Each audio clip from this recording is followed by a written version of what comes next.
जनसत्ता दल लोकतांत्रिक पार्टी की ओर से 2022 के चुनाव को मद्देनजर रखते हुए सदस्यता अभियान हर अलग अलग जिलों में चलाया जा रहा है, जिससे आगामी विधानसभा चुनाव हेतु भरपूर तैयारी के साथ लड़ा जा सके और समय पर जनसत्ता दल पार्टी एक बड़ी पार्टी के रूप में उभर कर अन्य पार्टियों से मुकाबला कर सके। इस तथ्य पर आज प्रयागराज सिविल लाइंस में स्थित राजा कोठी में भारी संख्या में लोगों ने सदस्यता ग्रहण किया। प्रयागराज से रिपोर्ट दबीर अब्बास की। आपका शुभ नाम क्या है भाई साहब? रवि कुमार लेखक हमारा पूरा नाम है। तो इस बताइए, आप क्या सोच के इस पार्टी में जुड़ने, क्या कारण है? पार्टी की जो नीतियां हैं, माननीय रघुराज प्रताप सिंह जी और पार्टी की जो भी नीति आई है, जैसे कि आरक्षण उन व्यक्तियों को छोड़ने की बात है जो लोग पहले से लाभ ले चुके हैं आरक्षण का, तो उनको आरक्षण छोड़ देना चाहिए। ये इसलिए होना चाहिए क्योंकि जिनको वास्तव में आरक्षण का लाभ मिलना चाहिए वो लोग आरक्षण का लाभ नहीं ले पाते हैं। इसके साथ ही साथ SC/ST एक्ट की बात है तो उसमें कभी कभी देखा जाता है कि बहुत से केसेस होते हैं जो दर्ज नहीं होते हैं और दबाव में दर्ज भी हो जाते हैं तो वो गलत निकलते हैं, बाद में गलत साबित होते हैं। तो इस तरह के जो भी गलत कुरीतियाँ बनी हुई हैं समाज में पहले से, तो उन सभी चीज़ के बदलाव परिवर्तन के लिए इन सब से हम प्रभावित होकर के आज ही जनसत्ता में ज्वाइन हुए हैं और इस समय महानगर के सचिव भी हैं। अच्छा, कोई आप समाज सेवा कब से कर रहे हैं आप? समाज सेवा हम पिछले लगभग 6-7 सालों से हम लगे हुए हैं। इलाहाबाद विश्वविद्यालय में भी चुनाव जब होते थे तो उसमें भी हम अपना योगदान देते थे। उसके बाद हमारी अपनी खुद की एक संस्था भी चलाते हैं, तो उसके द्वारा। संस्था का नाम बताएं। संस्था का नाम है उम्मीद एक मुहिम बदलाव की। तो ये बताइए, जो आपकी संस्था चल रही, लॉकडाउन में आपने अपने क्षेत्र की जनता के लिए क्या सहयोग किया? लॉकडाउन में हमने अपने क्षेत्र को ही नहीं बल्कि पूरे इलाहाबाद में हमने लगातार पूरे 59 दिन जी हमने राशन बांटा है। राशन के साथ साथ जो मजदूर श्रमिक आ रहे थे उनको लाई चना गुड़ का वितरण किया गया। जब देखा हमने कि पैदल जो मजदूर श्रमिक आ रहे थे तो उनके पाँव में छाले देखने को मिल रहे थे, तो हम लोगों ने चप्पल वगैरह भी लेकर के अरेंज करके चप्पल भी हम लोगों ने दिया। तो इसी तरह बहुत सारे काम जो लॉकडाउन में किए। उसके बाद हम लोग पर्यावरण पे आए। बरसात के समय में पर्यावरण का मौसम एक तरह से देखा जाए तो बारिश में ही पेड़ पौधे लगाए जाते हैं जो बच पाते हैं वास्तव में। तो हम लोगों ने लगभग पूरे 2 महीने में लगभग 350 पौधे पूरे इलाहाबाद के सड़क के किनारे हुआ, डिवाइडर पे हुआ। उसके अलावा अन्य पार्क जो यहाँ पर हम लोग देखते हैं कि जहाँ पर कोई सुरक्षा कर सकता है पौधों की, तो उसी जगह पर हम लोगों ने पौधरोपण भी किया है। बहुत अच्छा लगा आपसे मिलकर, धन्यवाद। रेडी। आपका शुभ नाम क्या है भाई साहब? मैं डॉक्टर पंकज पांडे, महानगर उपाध्यक्ष प्रयागराज, जनसत्ता दल लोकतांत्रिक। इस पार्टी में कब से आए हैं आप?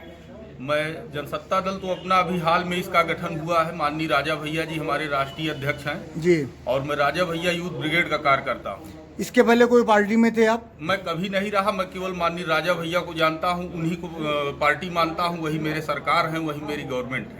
उन्हीं को आप देखते हुए इस पार्टी में आए हैं? बस उन्हीं को देखे नहीं, उन्हीं से सब कुछ सीखा हूँ। आज जो भी हूँ उन्हीं की देन है। तो आप राजनीतिक गुरु किसको मानते हैं? माननीय राजा भैया को। राजा भैया को राजनीतिक गुरु मानते हैं।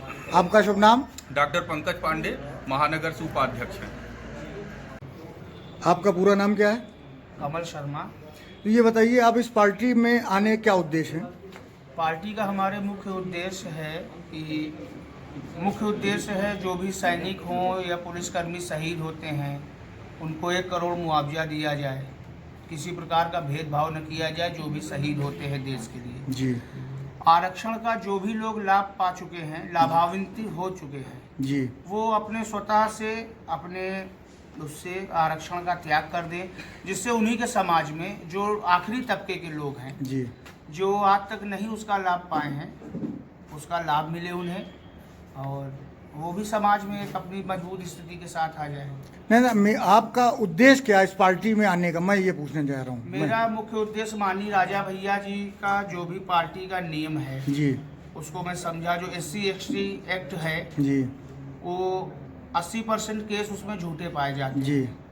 ग्रामीण क्षेत्रों में आय का साधन बना लिया गया है। उसी के खिलाफ माननीय राजा भैया जी खुल के मैदान में आए, जो कि पूरे भारतवर्ष में इकलौते नेता थे। उन्हीं से प्रभावित होकर हम लोगों ने उनकी पार्टी ज्वाइन की जी। और उन्होंने बहुत बड़ी जिम्मेदारी दी मुझको महानगर का अध्यक्ष बनाया और उनके आशीर्वाद से, सभी लोगों के सहयोग से पार्टी यहाँ पे कोर गठित हो गई है जी। और बहुत जल्दी विधानसभा चुनाव की तैयारी है पूरे उत्तर प्रदेश में।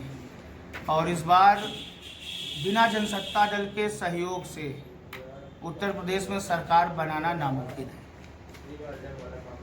तो एक चीज़ बताएं, क्या होने वाले चुनाव में क्या आपकी पार्टी पूरे जगह से चुनाव लड़ाएगी कि कुछ सीटों से लड़ाएगी? अब ये तो पार्टी के शीर्ष नेतृत्व माननीय राजा भैया जी, जो राष्ट्रीय अध्यक्ष जी हैं, प्रधान महासचिव माननीय शैलेंद्र कुमार जी, पूर्व सांसद कौशाम्बी जी, वर्तमान विधायक विनोद सरोज जी हैं, बड़े भाई बाबागंज से विधायक हैं, प्रदेश अध्यक्ष है पार्टी के जी। अब ये सब अपना ऊपर जो भी बातें होंगी, अभी पूरे प्रदेश में टीम गठित हो गई है, सभी जिलों में अधिकाधिक सभी जिलों में टीम गठित हो गई है जी। और पार्टी लेवल के काम चल रहे हैं और लोग हमसे जुड़ भी रहे हैं। लोग हमसे प्रभावित होकर माननीय राजा भैया जी के विचारों से हमसे जुड़ रहे हैं। अब आगे जो भी उनका आदेश आएगा उसी के अनुसार काम होगा। बाकी पूरा हम लोग कमर कसे हुए हैं यूपी में चुनाव लड़ने। Thank you.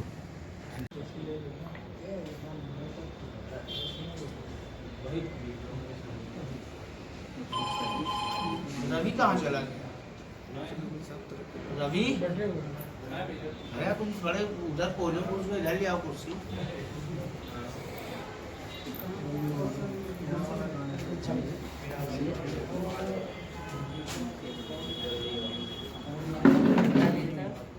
आपको दक्षिणी वाला है? दक्षिणी